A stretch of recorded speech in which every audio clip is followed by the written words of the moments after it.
Punjab police traffic assistant SPU drivers wireless operators किन लोगों के फॉर्म रिजेक्ट हुए हैं, उन पर क्या क्या इतराज़ात लगाए गए हैं और इन इतराज़ात को आप लोग दूर कैसे कर सकते हैं। बिस्मिल्लाहिर्रहमानिर्रहीम, अस्सलाम वालेकुम, welcome to jobs and preparation YouTube channel. मैं हूं फिदा हुसैन। आज की वीडियो में आपके साथ इम्पोर्टेंट इन्फॉर्मेशन जो कि आपके जो टेस्ट हैं उनसे रिलेटेड शेयर की जाएगी, जिसमें सबसे पहले ये कि Punjab police traffic assistant SPU drivers wireless operators constable lady constables के फॉर्म पर मुतअद्दिद किस्म के एतराज़ात हो सकते हैं। वो कौन कौन से होंगे। अब आप लोगों ने अपनी फाइल जमा खुद करवाई है तो आप लोग इसमें देखते जाइएगा कि आपके फॉर्म पर किस तरह का एतराज़ हो सकता है, और आपको ये भी बताऊंगा कि वो एतराज़ जो पुलिस डिपार्टमेंट लगाएगा उस पर, उसको आप लोग रिमूव कैसे कर सकते हैं। जी हाँ दोस्तों, तो पंजाब पुलिस वगैरह के फॉर्म जमा करवाने के बाद फॉर्म की जांच पड़ताल की जाती है, जिसमें सबसे पहले उम्मीदवार की उम्र देखी जाती है। आप लोग जब फॉर्म जमा करवा देते हैं, लास्ट डेट के बाद उनकी जांच पड़ताल की जाती है, और ये पंजाब पुलिस के अमला खुद करता है। उसमें कांस्टेबल्स, एएसआई और सब इंस्पेक्टर और क्लरिकल स्टाफ भी हो सकता है, जिसमें सबसे पहले आपकी उम्र देखी जाएगी। उम्र में ये देखा जाएगा कि क्या जो क्राइटेरिया बताया गया है, अगर 18 से 22 साल है तो आपकी 18 साल से कम तो नहीं, या 22 साल से ज़्यादा तो नहीं। अगर 30 साल है तो क्या 30 साल से ज़्यादा तो नहीं। अगर इससे ज़्यादा हो गई तो आपकी फाइल को रिजेक्ट कर दिया जाएगा, एतराज़ लगा दिया जाएगा। उम्मीदवार की उम्र के तयन के बाद इनके डोमिसाइल को वेरीफाई किया जाता है। वेरीफाई से मुराद ये है कि डोमिसाइल देखा जाता है कि अगर आपने डिस्ट्रिक्ट पाकपतन में अप्लाई किया है तो क्या आपका डोमिसाइल डिस्ट्रिक्ट पाकपतन का है या किसी और का। अगर आपका डोमिसाइल किसी और डिस्ट्रिक्ट का हो और आपने अप्लाई किसी और डिस्ट्रिक्ट में किया हो तो भी आपके फॉर्म पर एतराज़ लगा कर उसको रिजेक्टेड लिस्ट में रख दिया जाता है।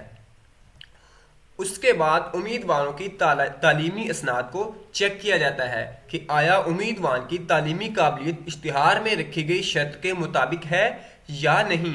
अगर Punjab police constable lady constable के लिए क्राइटेरिया मैट्रिक है तो कम से कम मैट्रिक का रिजल्ट कार्ड आपने साथ में लगाया है या नहीं।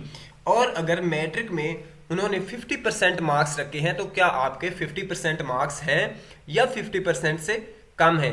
इनमें से अगर कोई भी एतराज़ होता है तो आपकी फाइल को एतराज़ी लिस्ट में या ऑब्जेक्शन लिस्ट में रख दिया जाएगा।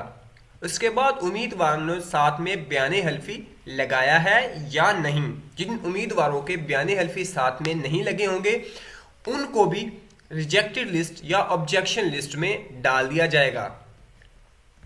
उम्मीदवारों के तमाम कागजात की जो कॉपियां हैं क्या वो और तस्वीर गजटेड ऑफिसर से तस्दीक शुदा हैं या नहीं। अगर आपने अपने रिजल्ट कार्ड, डोमिसाइल, शनाख्ती कार्ड और अपनी तस्वीर को गजटेड ऑफिसर से तस्दीक नहीं करवाया, उसकी मोहर और उसके दस्तखत नहीं करवाए, तो भी आपकी फाइल को रिजेक्टेड या ऑब्जेक्शन लिस्ट में रख दिया जाएगा।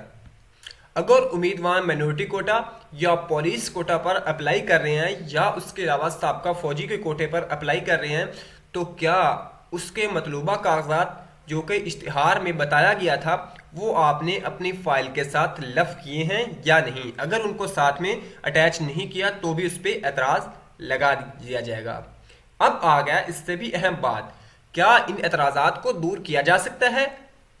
अगर किया जा सकता है तो कैसे। जी हाँ भाई, बिल्कुल इन एतराज़ात को आप दूर कर सकते हैं। अगर आप लोग गलती से कोई इंफॉर्मेशन कंप्लीट नहीं दे सके, और कुछ एतराज़ात हैं जिनको रिमूव नहीं भी किया जा सकता। मसलन उम्र आपकी कभी भी ज़्यादा या कम नहीं हो सकती।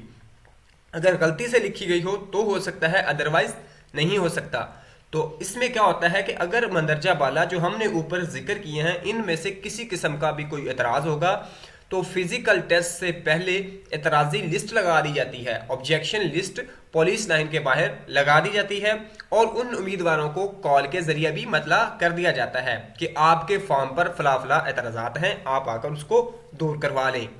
अगर आप लोग उम्मीदवारों को 2 या 3 दिन का या 1 हफ्ते का वक्त दिया जाता है कि इस दौरान वो अपने एतराज़ात दूर करवाएं।